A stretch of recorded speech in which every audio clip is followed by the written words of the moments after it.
Ration കടയിലെ ഉപയോഗശൂന്യമായ അരി 16-ാം തീയതി മാറ്റും. പഴയന്നൂർ പോസ്റ്റ് ഓഫീസിന് സമീപം പ്രവർത്തിക്കുന്ന റേഷൻ കടയിൽ അരി ഉൾപ്പെടെയുള്ള സാധനങ്ങൾ വെള്ളം കയറി ഉപയോഗശൂന്യമായതിനെ തുടർന്നാണ് വലിയ രീതിയിലുള്ള ദുർഗന്ധമാണ് ഈ പരിസരത്ത് അനുഭവപ്പെടുന്നത്. നിരവധി പ്രാവശ്യം സപ്ലൈ ഓഫീസറെ വിവരം അറിയിച്ചെങ്കിലും ഉചിതമായ നടപടി ഉണ്ടായില്ലെന്ന് സമീപത്തുള്ള വ്യാപാരികളും പറഞ്ഞു. ഈ വിഷയം സപ്ലൈ ഓഫീസറുടെ ശ്രദ്ധയിൽപ്പെടുത്തിയപ്പോൾ 16-ാം തീയതി റേഷൻ സാധനങ്ങൾ പൂർണ്ണമായി മാറ്റുമെന്നും തഹസിൽദാർ ഉൾപ്പെടെയുള്ള ഉദ്യോഗസ്ഥർ സ്ഥലത്തെത്തി പരിശോധന നടത്തിയ ശേഷമേ തുടർ നടപടികൾ സ്വീകരിക്കാൻ കഴിയൂ എന്നാണ് സപ്ലൈ ഓഫീസർ അറിയിച്ചത്.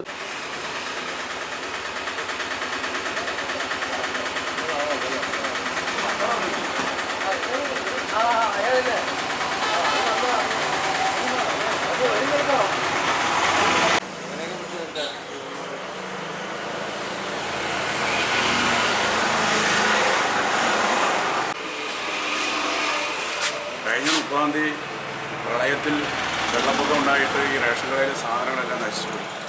16 ദിവസത്തോളമായി ഈ സാധനം ഇങ്ങനെ കിടന്ന് നശിച്ചുകൊണ്ടിരിക്കുകയാണ്. വളരെ ദുർഗന്ധമാണ് ഇവിടെ വഹിച്ചുകൊണ്ടിരിക്കുന്നത്. അടുത്തുള്ള കച്ചവടക്കാർക്കും വഴിയാത്രക്കാർക്കൊക്കെ വളരെ ബുദ്ധിമുട്ടുണ്ടാകുകയും ഇവിടെ വരുന്ന റേഷൻ വാങ്ങാൻ വരുന്ന ആളുകൾക്ക് ബുദ്ധിമുട്ട്.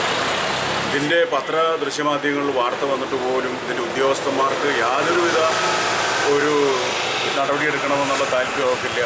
നേരിട്ട് സപ്ലൈ ഓഫീസിൽ വിളിച്ചു, മറ്റുള്ള ഉദ്യോഗസ്ഥന്മാരെ വിളിച്ചു. പക്ഷേ ഈ ഉദ്യോഗസ്ഥൻ്റെ ഭാഗത്തുനിന്ന് യാതൊരു നടപടിയില്ല. ജില്ലാ സപ്ലൈ ഓഫീസർക്കാണ് ഇതിൻ്റെ അധികാരമുള്ളത്.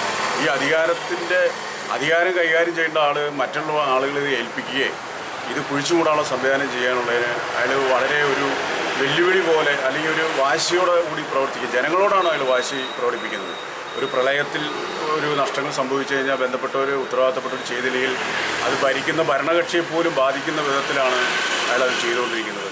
എന്തായാലും വളരെ മോശമാണ്. ഇതിൻ്റെ ബന്ധപ്പെട്ട ഉദ്യോഗസ്ഥന്മാർ ഇതിന് നടപടിയെടുക്കണമെന്നാണ് ഇവിടുത്തെ നാട്ടുകാരെന്ന നിലയിലും ഇവിടുത്തെ ഒരു പൊതുപ്രവർത്തനം എന്ന നിലയിലും എനിക്ക് ആവശ്യപ്പെടാനുള്ളത്.